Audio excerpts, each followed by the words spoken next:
Hello दोस्तों, आपका स्वागत है ग्रोइंग एकेडमी पे। आज जो हम क्वेश्चन करने वाले हैं वो आया है 29 मार्च 2016 को फर्स्ट शिफ्ट में। ठीक है, जब मैंने पहली दिन की क्लास ली थी इस प्रैक्टिस बैच की, तब मैंने बोला था, जो पहला क्लास लिया था उसमें, कि 29/3/2016 के फर्स्ट शिफ्ट का था, लेकिन वो 28/3/2016 के फर्स्ट शिफ्ट का था। ठीक है, तो चलिए शुरू करते हैं। देखिए, आज का हमारे पास ये क्वेश्चन है, √50 यानी √50 प्लस √18 माइनस √8, इसे सिंप्लीफाई करना है हमें। ठीक है, तो देखिए इसको क्या लिख सकते हैं, 5√2 लिख सकते हैं, इसे लिख सकते हैं 3√2 और इसे लिख सकते हैं 2√2। ठीक है, तो देखिए 5 और 3 8 और -2 कितना होता है 6। तो क्या हो जाएगा आपका आंसर 6√2, यानी ऑप्शन क्या होगा आपका, ऑप्शन नंबर सी। चलिए नोट डाउन करिए, फिर अगले क्वेश्चन पे चलते हैं।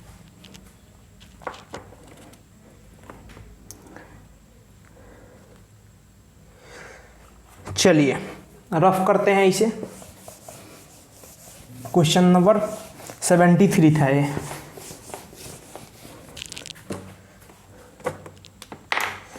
चलिए क्वेश्चन नंबर 74। क्वेश्चन नंबर 74 में है, एक समचतुर्भुज के विकर्ण क्रमशः, एक समचतुर्भुज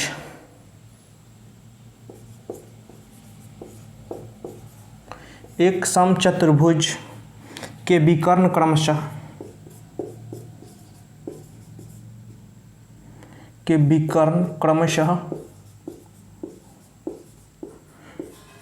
देखिए विकर्ण का मतलब होता है डायगोनल।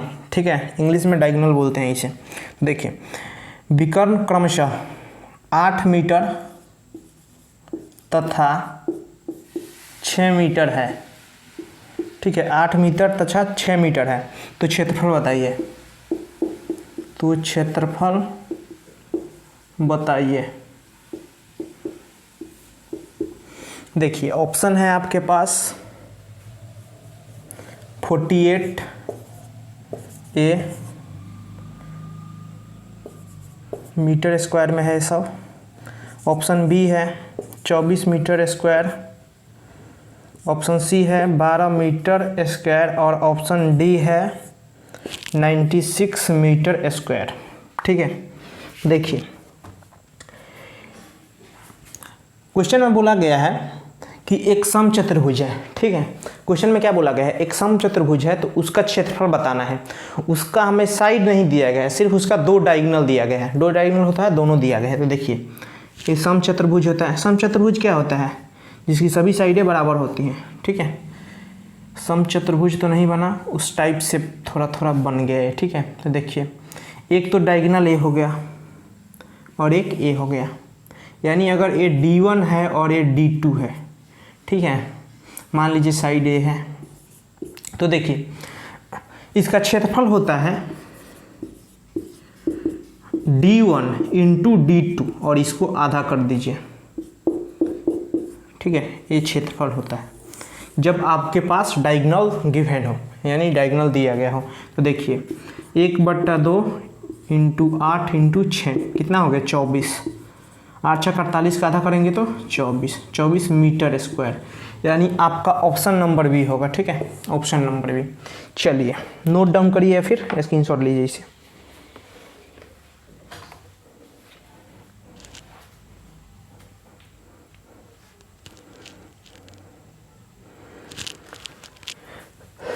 चलिए नेक्स्ट क्वेश्चन पे चलते हैं। क्वेश्चन बिल्कुल छोटा छोटा है, बिल्कुल आसानी से आप इसे सॉल्व कर सकते हैं।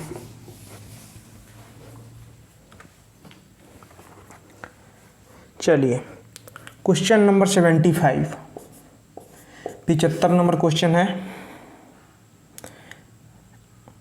यदि रीना 12 मोबाइल फ़ोन 1,88,160 रुपये में बेचती है।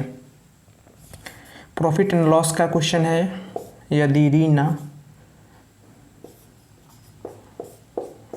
12 मोबाइल फ़ोन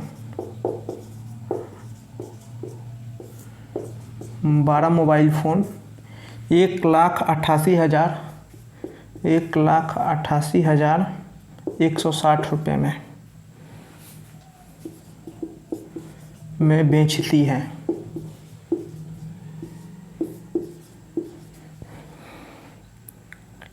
आगे बोला गया है जिसका क्रय मूल्य, देखिए जिसका क्रय मूल्य यानी सीपी दिया गया है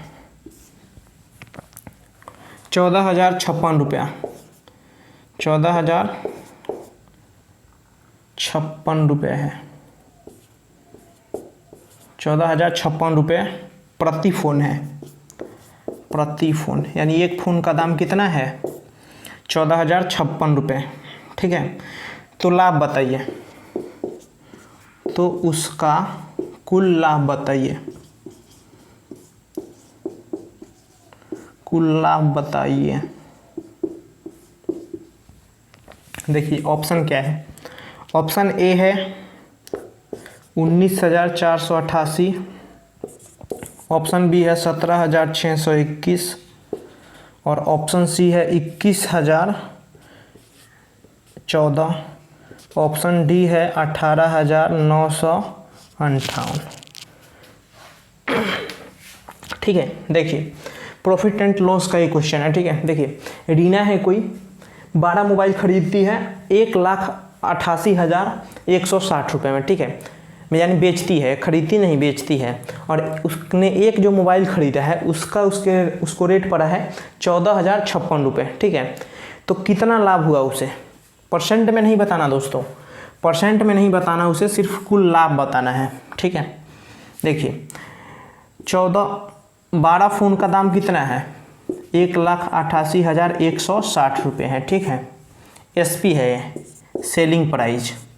ठीक है, देखिए जब सेलिंग प्राइस ज़्यादा रहेगा और सीपी कम रहेगा, यानी एसपी ज़्यादा रहेगा और सीपी कम रहेगा, एसपी ज़्यादा रहेगा और सीपी कम रहेगा तब फायदा होगा। यानी देखिए खरीदेंगे कम में और बेचेंगे ज़्यादा में तो फ़ायदा होगा, और यदि सीपी ज़्यादा रहे और एसपी कम रहे तो नुकसान होगा, यानी हानि होगा। देखिए अगर हम खरीदेंगे ज़्यादा में और बेचेंगे कम में तो नुकसान हुआ ना, हानि हुआ। तो चलिए ये चीज़ें आप समझ चुके होंगे। ठीक है, देखिए 12 फ़ोन इतने में खरीदती है और 12 और एक में यानी बेचती है, एसपी है। ठीक है, मैं गलत बोल गया, ये एसपी है। और देखिए एक फ़ोन इतना में खरीदती है, एक फ़ोन कितने में खरीदती है, देखिए 14,056 में एक फ़ोन खरीदती है, तो यानी 12 फ़ोन कितने का होगा, और इस फ़ोन को निकाल कर इसमें से माइनस कर लेंगे। ठीक है, देखिए करते हैं 5 72 60 67 यानी 6 6 48 और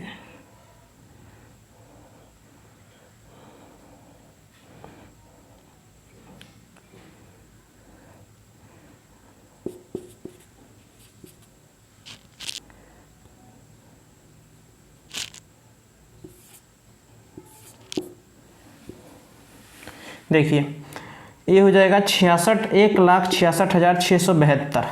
ठीक है, 1,66,672 में खरीदती है फ़ोन। ठीक है, तो देखिए एक कम है और ये ज़्यादा है, तो एक तो कंडीशन आपको पता लग गया, जब एसपी ज़्यादा हो और सीपी कम हो तो फ़ायदा हुआ होगा। ठीक है, अब कितने का फ़ायदा, तो देखिए या तो आप पूरे में से पूरे को माइनस करिए या फिर लास्ट डिजिट से आप निकाल सकते हैं। देखिए यहाँ पे 0 रहा होगा यानी 10, तो 10 में से 2 गया 8, तो देखिए 8, देखिए कितने ऑप्शन के लास्ट में 8 है, देखिए इसमें नहीं है तो एक कट गया, इसमें नहीं है एक कट गया, 2 आंसर बच गया आपके पास, ऑप्शन 2। ठीक है, थोड़ा सा एक साइड और आइए तो यहाँ कितना बच जाएगा 5, तो 5 में से यानी 5 का मतलब 15, 15 में से 7 गया तो 8, यानी 88 किसके लास्ट में है, तो देखिए 88 इसके लास्ट में है, ऑप्शन ए। यहाँ पे 58 है तो ये कट गया, यानी आपका आप ए ऑप्शन मार्क कर सकते हैं। ठीक है, अगर आप चाहते हैं पूरा ही मैं माइनस करूं तो चलिए पूरा माइनस करिए, तो देखिए यहाँ पे कितना बच जाएगा, यहाँ पे बच जाएगा 4 1 5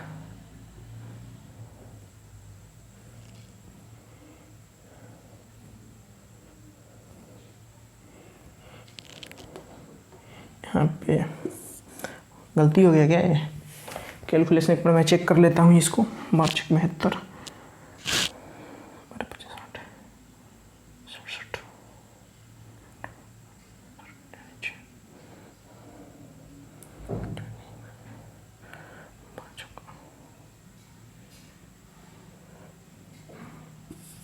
देखिए 40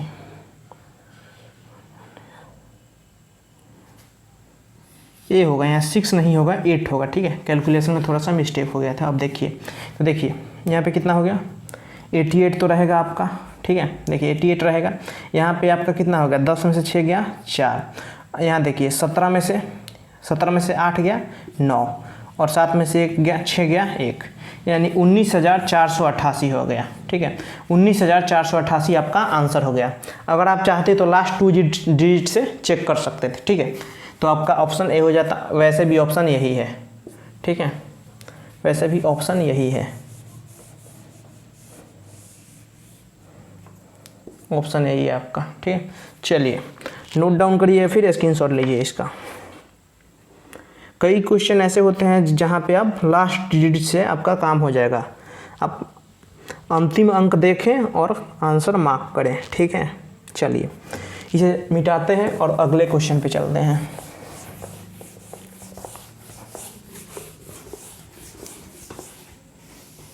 इसे अप्रॉक्स वैल्यू से भी कर सकते थे, ठीक है। अप्रॉक्सीमेट देख करके क्वेश्चन से बिना सॉल्व करे। देखिए क्वेश्चन नंबर 76 है। राम और रहीम एक दूसरे से, राम और रहीम, राम और रहीम एक दूसरे से 680 मीटर दूर हैं, 680 मीटर दूर हैं। आगे बोला गया है वे क्रमशः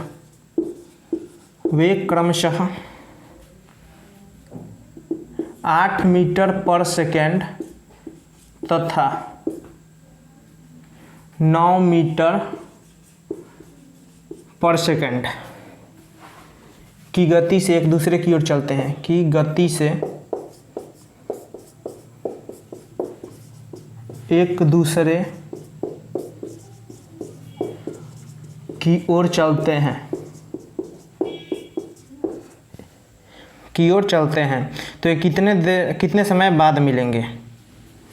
तो वे कितने समय बाद मिलेंगे, ठीक है। देखिए ऑप्शन क्या है आपके पास, ऑप्शन है 17 सेकेंड, बी है 24 सेकेंड, सी है 40 सेकेंड और डी है 36 सेकेंड। देखिए राम है और एक रहीम है, ठीक है। अगर राम यहाँ खड़ा है तो रहीम यहाँ खड़ा है, ठीक है। दोनों के बीच की दूरी 680 मीटर है, ठीक है। और एक चलता है 8 मीटर पर सेकंड, यानी 1 सेकंड में 8 मीटर चलता है, और दूसरा 9 मीटर चलता है 1 सेकंड में, ठीक है। और यानी राम इस साइड से रहीम की ओर जा रहा है, रहीम इस साइड से राम की ओर जा रहा है, ठीक है। तो दोनों देखिए दोनों चल रहे हैं, तो दोनों का स्पीड क्या होगा, जुड़ेगा, ठीक है। दोनों का स्पीड जुड़ेगा। देखिए हमें अगर टाइम निकालना हो तो क्या करते हैं, डिस्टेंस को स्पीड से डिवाइड करते हैं। ये चीज़ आपको पता होगा, ठीक है। मैं पहले क्लास से आपको ये बताते आ रहा हूँ, ठीक है। तो देखिए उनके बीच की दूरी कितनी है, 680, और एक 8 मीटर पर सेकंड के हिसाब से चल रहा है, और दूसरा 9 मीटर पर सेकंड के हिसाब से चल रहा है। तो कितना होगा, 8 और 9 17, ठीक है। तो कितना बार में जाएगा, देखिए 680/17, यानी 17 चौका 68, यानी 40 सेकेंड में, 40 सेकेंड आपका ऑप्शन हो जाएगा सी, ठीक है। ऑप्शन सी हो जाएगा आपका। चलिए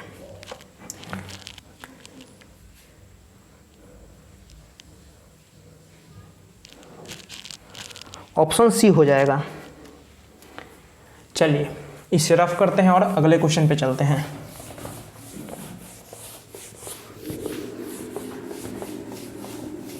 प्रैक्टिस करते रहिए आप, ठीक है। ऐसा ना हो कि मैं एक बार करा दूं और आप सोच ले कि मुझे आ गया, ठीक है। प्रैक्टिस करते रहेंगे जब ही आपकी स्पीड बनेगी। देखिए क्वेश्चन नंबर 77 है, 2 1 3 माइनस 1 1 2, ठीक है। आगे देखिए ऑफ 3/5 प्लस 1 2 5 डिवाइड, ठीक है। देखिए ऑप्शन क्या है, सिंप्लीफिकेशन का क्वेश्चन है। 1/10 ऑप्शन ए है, ऑप्शन बी है 3/10, ऑप्शन सी है 1 सही 1/10 और ऑप्शन डी है 1, ठीक है। तो देखिए सिंप्लीफिकेशन का ये क्वेश्चन है, ठीक है। तो चलिए इसे सॉल्व करते हैं। देखिए ये कितना बार में जाएगा, 3 दूना 6 1 7/3 और ये जाएगा आपका 3/2, ठीक है। देखिए तो ये तो ऐसे रह जाएगा। आगे देखिए ऑफ को ऐसे कर देते हैं और इसे 7/5 और इसको कर देते हैं 3/7, ठीक है। देखिए 5/6 इंटू 3/5 प्लस 7/5 इंटू 3/7। देखिए 7 से 7 कैंसिल हो गया, 3 दूना 6, 5 से 5 कैंसिल हो गया, ठीक है। तो देखिए 1/2 प्लस 3/5 कितना हो जाएगा, 11/10, यानी 1 सही 1/10। इसको ऐसे भी लिख सकते हैं ना, 1 सही 1/10। देखिए ऑप्शन आपका सी हो जाएगा, ठीक है। बिल्कुल ही आसान क्वेश्चन था ये।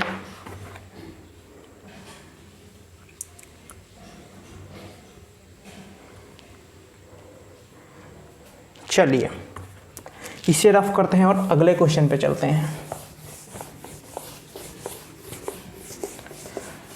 अगर कुछ भी समझ में ना आए तो पॉज करिए वीडियो को, पीछे जाइए और फिर देखना शुरू करिए, ठीक है। देखिए क्वेश्चन नंबर 78 है आपके पास। एक चतुर्भुज, यदि एक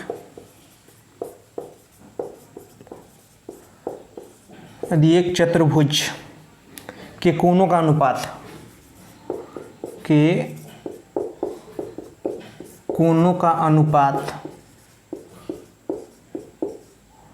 देखिए कोणों का अनुपात दिया हुआ है 3 5 9 13, 3 5 9 13 है, ठीक है।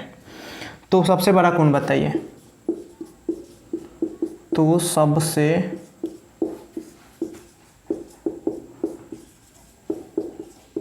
बड़ा कोण बताइए। सबसे बड़ा कोण क्या होगा, देखिए आपके पास ऑप्शन क्या है।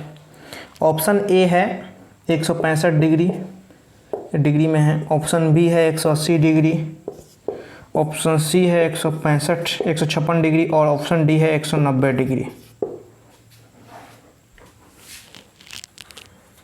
ठीक है। देखिए चतुर्भुज के सभी कोणों का योग कितना होता है, 360 360, ठीक है। अगर मान लीजिए चतुर्भुज है, एग्जैक्ट तो नहीं बन रहा है चतुर्भुज, लेकिन अगर मान लीजिए इसे कि ये चतुर्भुज है, ठीक है, तो इसके सभी कोणों का योग कितना होता है, 360 डिग्री होता है, ठीक है। तो देखिए इसका रेशियो है आपके पास, ठीक है, रेशियो है आपके पास।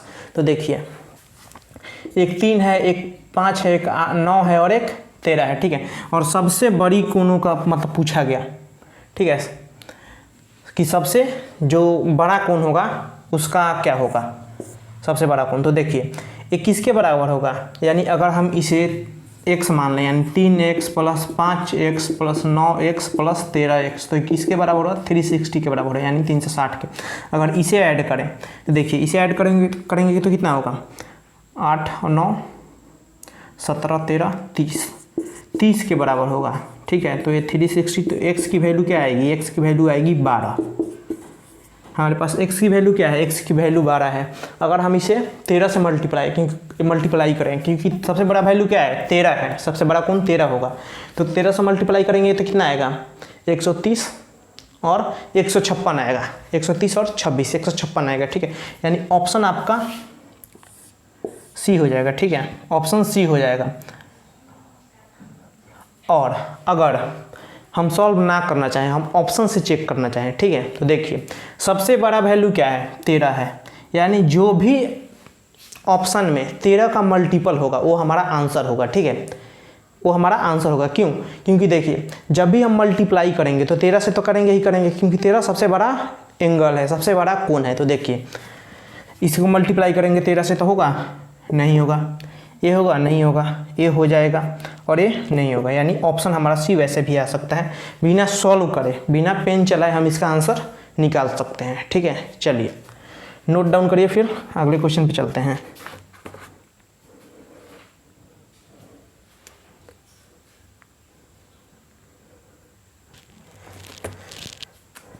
चलिए रफ करते हैं इसे।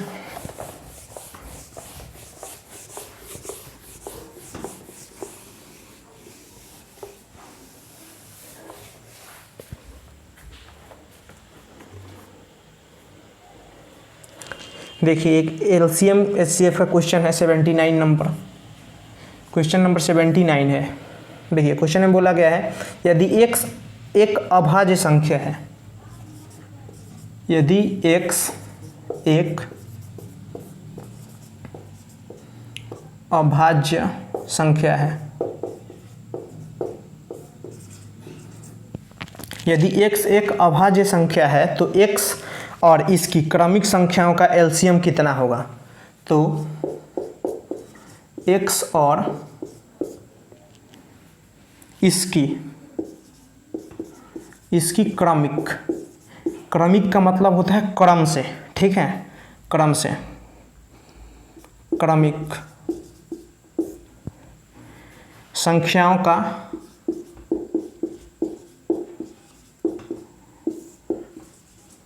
संख्याओं का एलसीएम कितना होगा।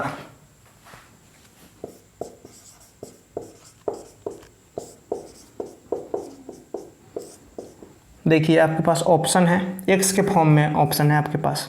देखिए एक तो x है, option A x, option B x plus 1, option C x into x plus 1, option D आपके पास है x डिवाइड में है x प्लस 1, ठीक है। देखिए क्वेश्चन को पहले समझना है, ठीक है। देखिए बोला गया है यदि x एक अभाज्य संख्या है, यानी x अभाज्य संख्या है, प्राइम नंबर है, ठीक है, प्राइम नंबर है, ठीक है। देखिए तो x और x की क्रमिक संख्याओं का एलसीएम बताइए, यानी क्रमिक होता है जैसे एक अगर 3 है तो दूसरा 4 होगा, ठीक है, एक अगर 3 है तो दूसरा क्या होगा, 4 होगा। तो देखिए अगर हमारे पास देखिए 2 नंबर है, x है और दूसरा y है, तो कोई पूछेगा कि इसका एलसीएम क्या होगा, तो एलसीएम क्या होगा, x इंटू वाई, यही बोलेंगे ना हम। तो देखिए ठीक वैसे ही इसे भी ट्रीट करना है। तो देखिए अगर मान लीजिए एक x है तो दूसरा क्या होगा, x प्लस 1, क्यों, क्रमिक है, ठीक है, क्यों क्रमिक है। अगर एक संख्या x है, एक संख्या x है तो दूसरा संख्या क्या होगा, x और दूसरा x प्लस 1, यानी दोनों का मल्टीप्लाई, जैसा कि मैंने आपको यहाँ समझाया वैसे ही ये हो जाएगा, ठीक है। तो ऑप्शन आपका सी हो जाएगा, ठीक है, ऑप्शन सी हो जाएगा।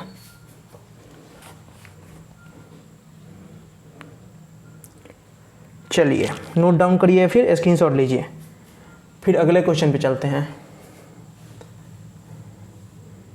देखिए मैं टाइम इसलिए नहीं देता हूँ बीच में ताकि ये प्रैक्टिस बैच है, आप प्रैक्टिस कर सकें, ठीक है। मैं एक क्लास में सोचता हूँ कोशिश करता हूँ कम से कम 10 क्वेश्चन कराया जाए, ठीक है, 30 से 40 मिनट के अंदर आपको 10 क्वेश्चन दे दिए जाए अच्छे तरीके से, ठीक है।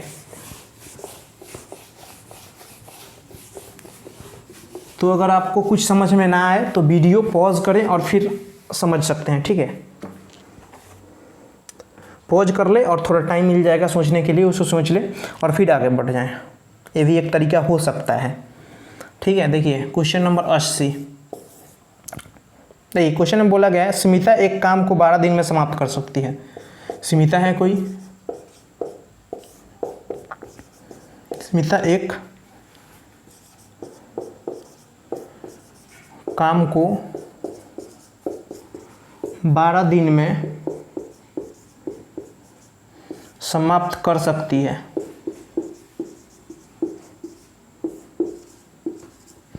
समाप्त कर सकती है, ठीक है। और सेमी उसी काम को 9 दिन में समाप्त कर सकती है। और एक सेमी भी है और सेमी, सेम है, सेमी नहीं सेम है। सेम उसी काम को, सेम उसी काम को 9 दिनों में समाप्त कर सकते हैं। 9 दिनों में समाप्त कर सकते हैं, ठीक है। 9 दिनों में समाप्त कर सकते हैं। तो 4 दिन तक एक साथ काम करें यदि वे 4 दिनों तक साथ में काम करें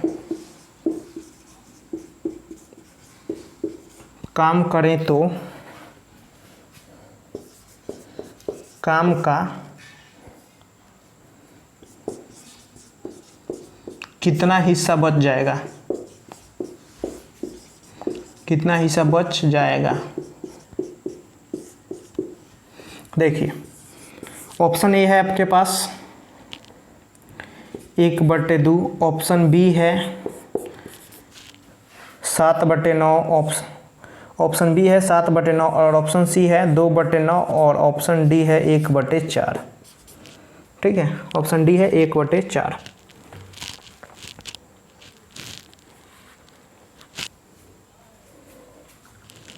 ठीक है। देखिए स्मिता है वो किसी काम को 12 दिन में कर सकती हैं, ठीक है। और सैम है उसी काम को 9 दिन में कर सकते हैं। यदि वो ये दोनों एक साथ 4 दिन तक काम करें तो काम का कितना हिस्सा हो नहीं जाएगा, कितना हिस्सा बच जाएगा, ये पूछा गया है। तो देखिए ये स्मिता है और ये सैम है, ठीक है। देखिए ये 12 दिन में समाप्त कर सकती हैं और ये 9 दिन में समाप्त कर सकता है। दोनों का एलसीएम कितना होगा 36। तो देखिए ये यहाँ पर आ जाएगा 3 और ये यहाँ क्या आ जाएगा 4, ठीक है। यहाँ पे 12 आ जाए, 12 है और ये 9 है, ये 3 हो जाएगा और ये 4 हो जाएगा, ठीक है।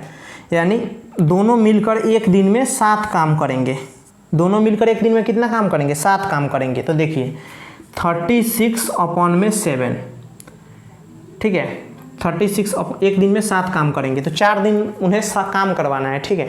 तो 4 7 28 यानी 28 काम करेंगे। 28 काम करेंगे और 36 काम है तो कितना बचेगा 28 काम करेंगे और 36 काम है तो कितना बच जाएगा 8 काम बचेगा। कितने में से 36 में से, तो ये आ जाएगा आपका 2 और ये 9, 2/9 काम बच जाएगा, ठीक है। 2/9 काम बच जाएगा यानी ऑप्शन आपका सी हो गया, ठीक है। चलिए नोट डाउन करिए, इसे स्क्रीनशॉट लीजिए, ले सकते हैं, ठीक है। जो कॉपी और पेन लेकर बैठे हो वो नोट डाउन करें और जो ना लेकर बैठे हो स्क्रीनशॉट ले लीजिए, ठीक है। ताकि आगे जब आप रिवीजन करें तो बार बार वीडियो को ना देखना पड़े, ठीक है। चलिए एक बार आप चीज़ों को देखें और समझ में आ जाए। बहुत ही सिंपल वे में मैं इसे समझा रहा हूँ। अगर आप अच्छे से समझ लिए क्लास में और एक स्क्रीनशॉट आपके पास है या लिखा हुआ है, एक बार आप देखेंगे तो आपके दिमाग में छप जाएगी ये चीज़, ठीक है। चलिए इसे रफ करते हैं और अगले क्वेश्चन पे चलते हैं, ठीक है। अगले क्वेश्चन पे चलते हैं।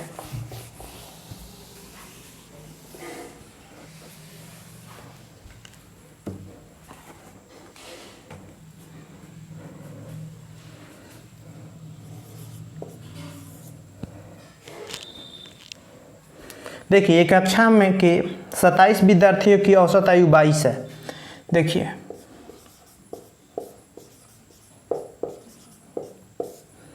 एक कक्षा के 27 विद्यार्थियों, एक कक्षा के 27 विद्यार्थियों की औसत आयु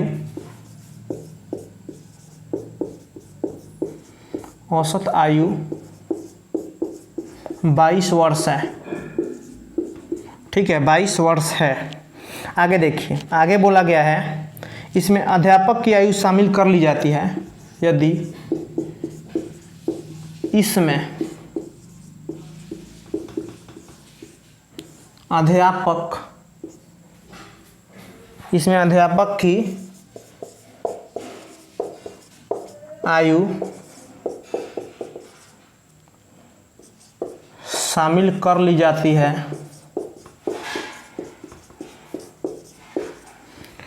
जाती है तो औसत 1 वर्ष बढ़ जाता है। तो औसत 1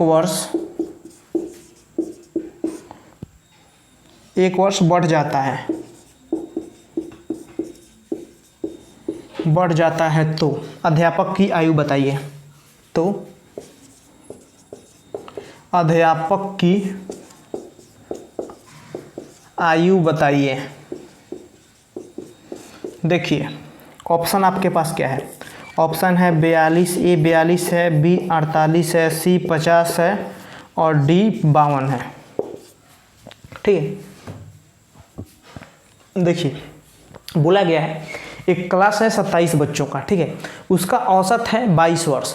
यदि एक अध्यापक आते हैं और उनका आयु शामिल कर लिया जाता है तो सब में मतलब औसत 1 बढ़ जाता है। ठीक है, देखिए मैं चीज़ों को काफ़ी लॉजिकल तरीके से बता रहा हूँ, आप एक बार समझिए यहाँ पे। ठीक है, देखिए कुल बच्चे कितने हैं, 27 हैं और इनकी औसत कितनी है, 22 है। ठीक है, देखिए एक टीचर आता है, औसत होता क्या है, तो देखिए औसत है सब में बराबर बांटना। ठीक है, देखिए एक टीचर आता है और सबकी औसत आयु 1 साल बढ़ जाती है, यानी 22 की 1 साल बढ़ी यानी 22 बढ़ी। ठीक है, 22 बढ़ी और वो जो आया वो 22 का आया, लेकिन अगर सबको 1 देगा तो खुद भी 1 लेगा, यानी कितना हो गया, वो 22 हो गया। ठीक है, तो कितना हो गया, वो 28 हो गया।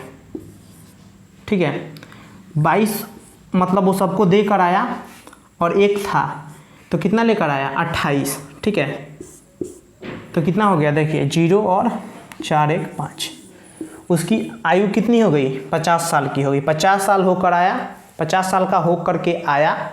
तो देखिए 1 मिनट रुक जाइए।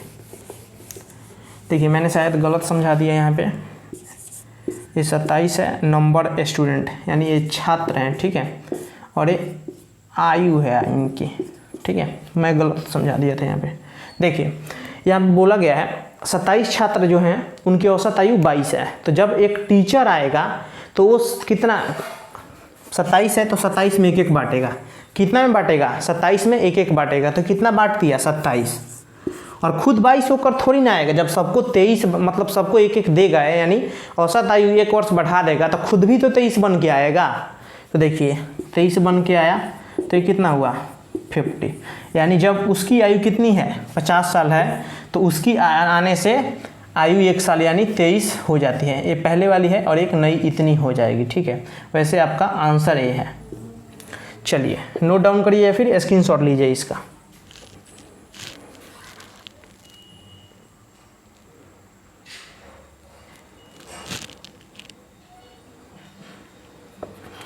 चलिए रफ करते हैं इसे।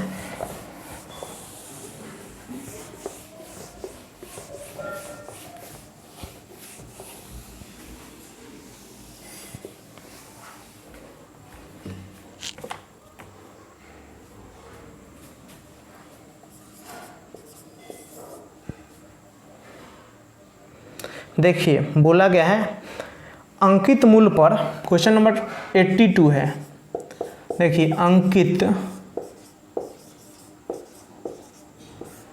अंकित मूल्य पर 20% की छूट दी जाती है। अंकित मूल्य पर 20% की छूट देने के बाद 12% का लाभ होता है। 12% का लाभ होता है।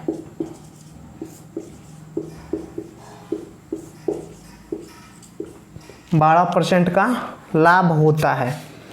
ठीक है, तो अंकित मूल्य क्रय मूल्य से कितना प्रतिशत अधिक है, तो अंकित मूल्य अंकित मूल्य क्रय मूल्य से कितना प्रतिशत अधिक है। ठीक है, देखिए ऑप्शन क्या है आपके पास।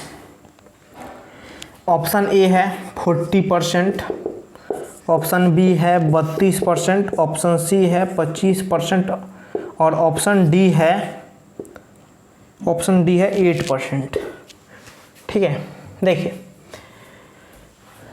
बोला गया है, प्रॉफिट एंड लॉस का क्वेश्चन है, आप इसे डिस्काउंट भी मान सकते हैं। ठीक है, देखिए बोला जाता है अंकित मूल्य पर 20% की छूट देने के बाद 12% का लाभ कमाया जाता है, तो अंकित मूल्य क्रय मूल्य से कितना प्रतिशत ज़्यादा है। तो देखिए पहले इसका परसेंटेज तोड़ेंगे।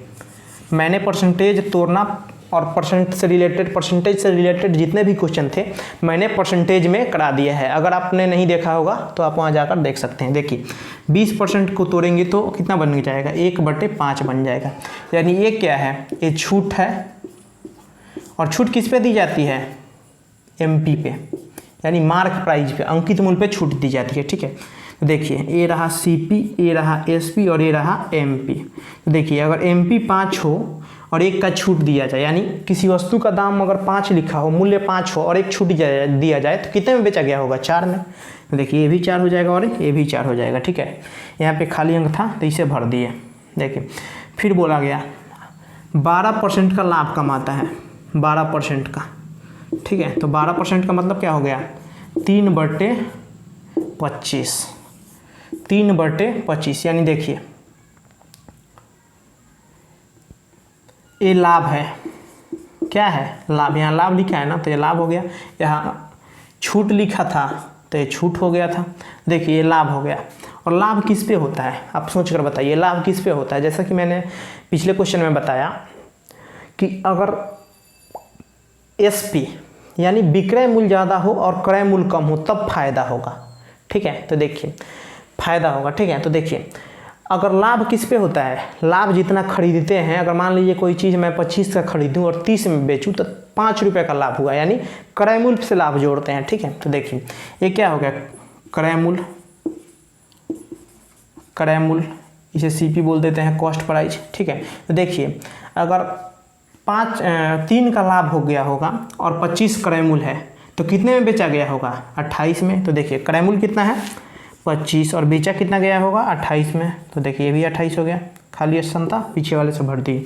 देखिए यहाँ पे हो जाएगा 100, ये हो जाएगा 112, 8 चौका 32 और 80। ठीक है,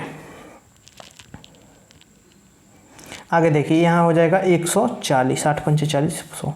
तो देखिए ये हमारे पास रेशियो आ गया, ये हुआ क्रय मूल्य और ये हो गया क्या, MP यानी मार्क प्राइस।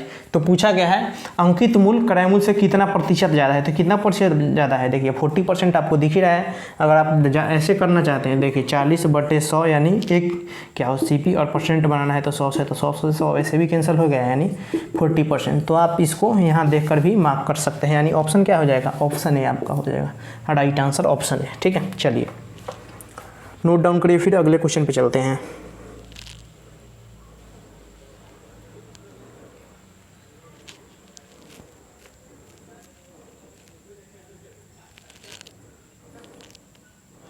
चलिए इसे रफ करते हैं।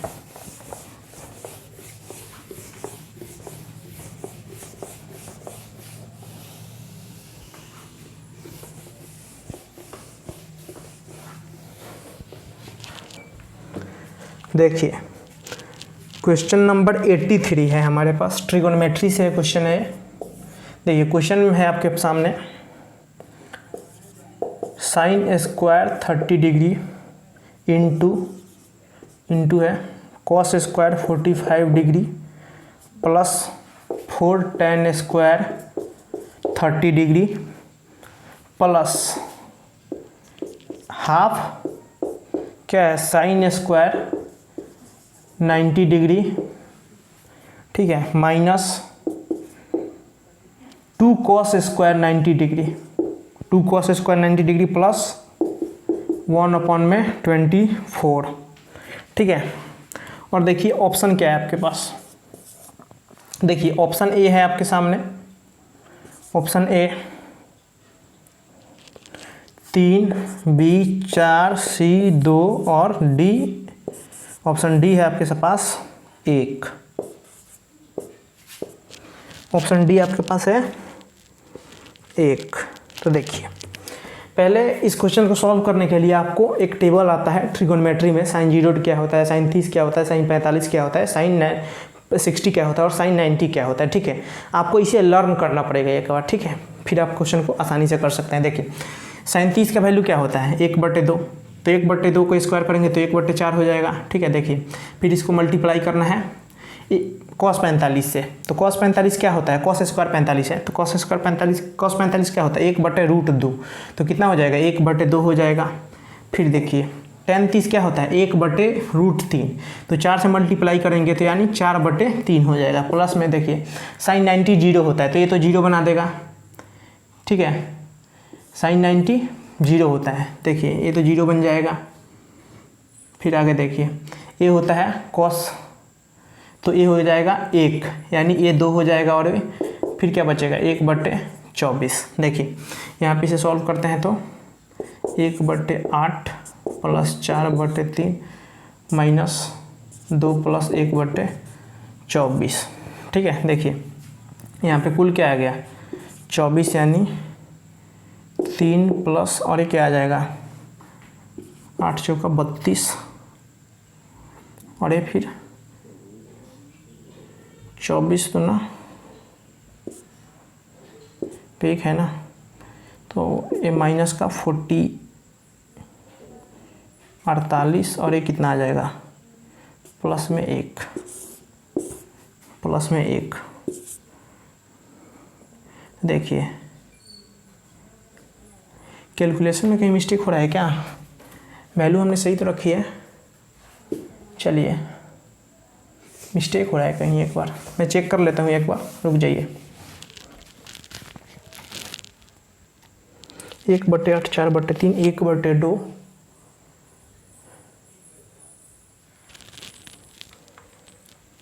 ओहो मिस्टेक हो गया था भाई, चलिए दोबारा से लिखते हैं इसको। देखिए sin 30 क्या होता है, sin 30 होता है 1/2, तो यानी 1/4 हो गया, ये क्या हो गया, ये हो गया आपका 1/2, ठीक है, 1/4 और 1/2 हो गया, ठीक है। देखिए ये हो गया 4/3, प्लस में ये क्या हो गया, प्लस में ये हो जाएगा 1/2 और प्लस में वो 1/24, ठीक है। अब सही रहा। देखिए अब इन सब का एलसीएम लेंगे यानी 24, तो देखिए ये आ जाएगा 6 और ये आएगा 12 और यहाँ पे आ जाएगा 8 चौका 32, 8 चौका 32। यहाँ पे क्या आएगा, यहाँ पे देखिए आएगा आपका 24 और यहाँ पे 1, देखिए सबको जोड़िए 18, यानी 25 और 37 6 35। एक मिनट यार, एक मिनट मैं देख लेता हूँ इस क्वेश्चन को, ठीक है। देखिए मैं मिला लेता हूँ एक बार।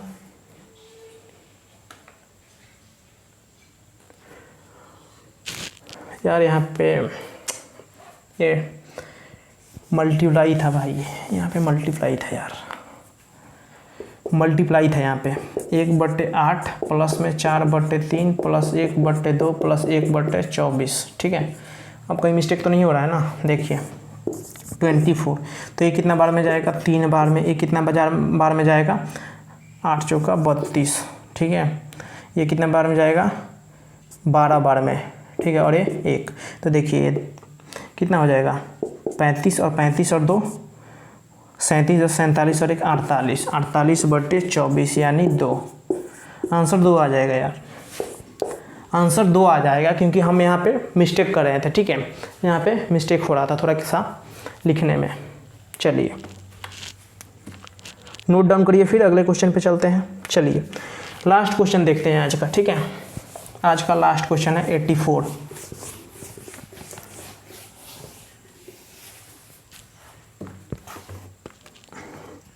देखिए सिंप्लीफिकेशन से है, ये भी अलजेब्रा से आप बोल सकते हैं इसे। 84 फॉर्मूला तो अलजेब्रा का ही लगेगा इसमें। देखिए 81x² माइनस 49y² डिवाइड है ये 9x प्लस 7y से, ठीक है। ऑप्शन देखिए आपके पास क्या है।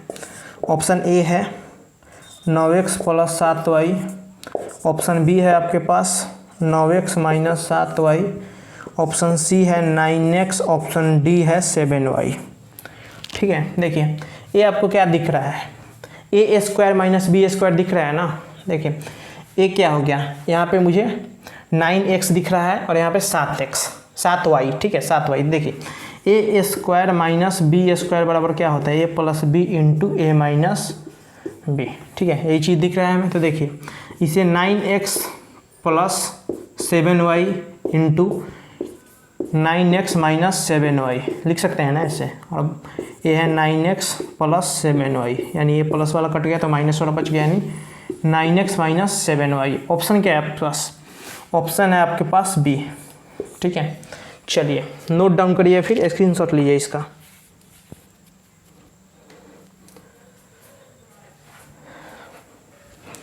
चलिए अगर आप चैनल पर नए हैं तो चैनल को सब्सक्राइब करें, बेल आइकन को जरूर दबाएं, ठीक है, ताकि जब भी मैं वीडियो डालूं आप नोटिफाई हो सकें, यानी आपको पता लग सके कि वीडियो डल गया है, ठीक है। अगर वीडियो अच्छा लगा हो तो शेयर करें और लाइक करें, ठीक है। मिलते हैं नेक्स्ट क्लास में। Thank you.